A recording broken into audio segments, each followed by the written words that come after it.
Welcome back to Core Digest on Core TV News Lagos. Right now, we are talking about the aftermath of Ekiti Governorship Election, the reactions. That election held on Saturday, July the 14th, 2018, and declared winner by the Independent National Electoral Commission was a candidate of the All Progressives Congress, Dr. John Kayode Fayemi. He has given his victory speech and accepting to lead Ekiti people, and his party has even called on him to be magnanimous in victory. But then, from the camp of the People's Democratic Party, both the governor of the state, Kayode Fayemi, the candidate of the APC, Olushola Kolapo, and the national publicity secretary of the party, the PDP, have rejected the results announced by INEC and have accused INEC of conniving with security agencies and the All Progressives Congress to rig that election. As a matter of fact, Governor Kayode Fayemi has tagged that election national disaster. Where do we stand? Several reactions coming following that poll. I have with me in the studio to look at this matter this morning two gentlemen. I have a political technocrat, Dayo Kayode, and a legal practitioner, Fred Nzaka. Good morning, gentlemen. You're welcome. Thank you. Good morning. Once more, good morning, listeners. Okay, Ekiti governorship election has come And gone. INEC. Okay, well, I was passing on that. Has it gone? It hasn't Because gone. there are issues It hasn't gone. being raised. Ekiti 2018 election has come and gone. But then we now look at the aftermath. The elections has come and gone. Okay, Of that's course. about. Yeah, it's now the aftermath. Alright. We will be looking at. So it's the the, aftermath the of aftermath. the The aftermath can lead to even another election. You never can tell. So just the aftermath. Now let's focus on the aftermath. Reactions are coming in from different camps, especially from the camp of the PDP. They say this election is daylight robbery, and that the election result is they rejected the election result. Yeah. You see, first and foremost, I am an Ekiti man, and I would say I was so happy that during that election, none of the indigenes of Ekiti was lost to that election, even though that I saw before, I mean during the electioneering campaign and all that. Now, but the issue is, people are saying that there are a lot of discrepancies here and there, like PDP National Publicity Secretary Kola Olokodin also was saying that they brought in a lot of card readers from other states, which allows some other people to this and all that. A lot of people were also flying around some election results whereby they were displaying falsification and all that. But for me, I wouldn't like to discuss that, because I don't want to be seen as being prejudicial. All those facts, they have them. Let them present them in the court, and let's see whether the court will accept it or not. But the issue is this. The issue that everybody saw was the issue of display, without even hiding it, display of vote buying. 4,000, 5,000. I listened to one interview conducted by BBC Yoruba, whereby they interviewed some people saying yes, they will say, okay, vote for us, we give you 4,000, we give you 5,000, but before we know that it is we that you have voted for, you have to snap your voting paper, indicating that you have voted for either APC or PDP or whatever, and then you do that. You call. I mean, it's not right. And why is it so?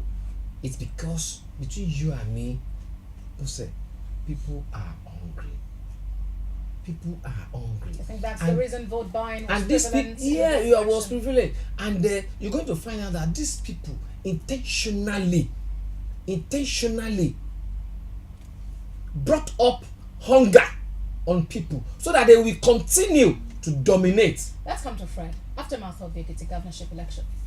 Aftermath, one, we expect where they have announced it that they will contest it in election petition tribunal. PTP will do so, and the arsenal that they will use to shoot down the victory of APC is yet to be known and identified, because what principally determined the result of that election is what I call electoral merchandising. They made merchandise out of the electoral process. Like my friend rightly said, virtually every vote cast in that election was paid for by one party or the other. I have times with that number sounded this as a warning to Nigerians that what will kill our democracy is excessive merchandising of the electoral process. Yes, PDP was saying that there were intimidation. If the leaders were intimidated, what of the voters? Every voter, you don't know who he or she wants to vote for. It's only at the point of voting that decision is made. So even if there was intimidation was not against the voters. There may be intimidation against the political leaders, but at the point of voting, what critically determined who got any vote was money.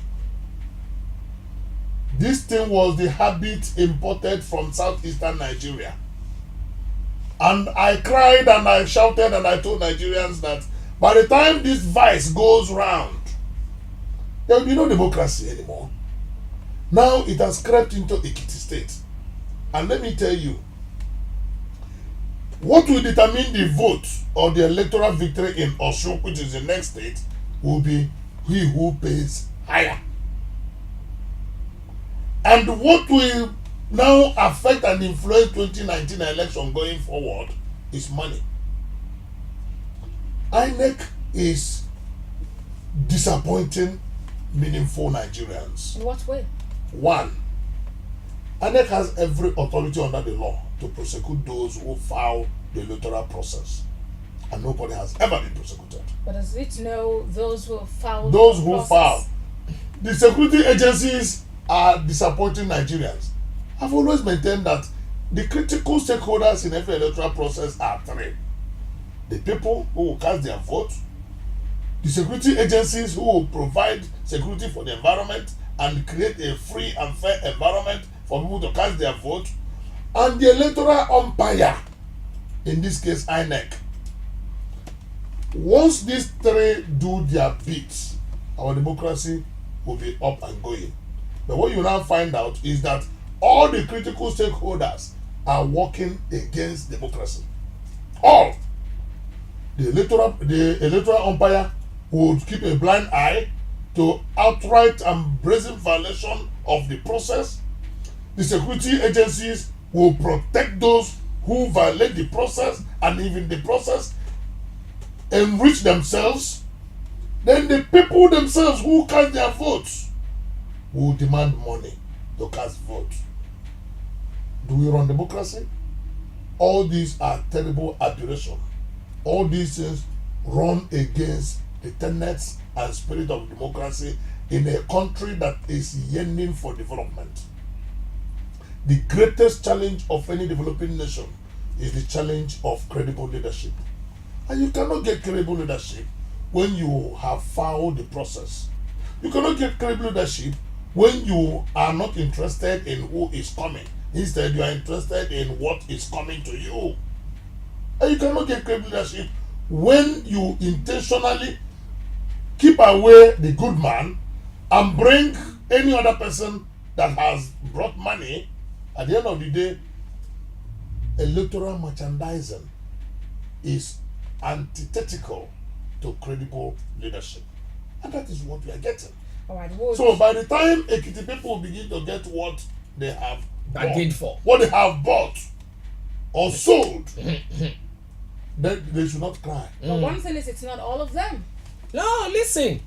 Don't say it is not all of them. Is it all of them? But what we are saying is, virtually over 80% of the votes cast were paid for. Virtually. All right, gentlemen.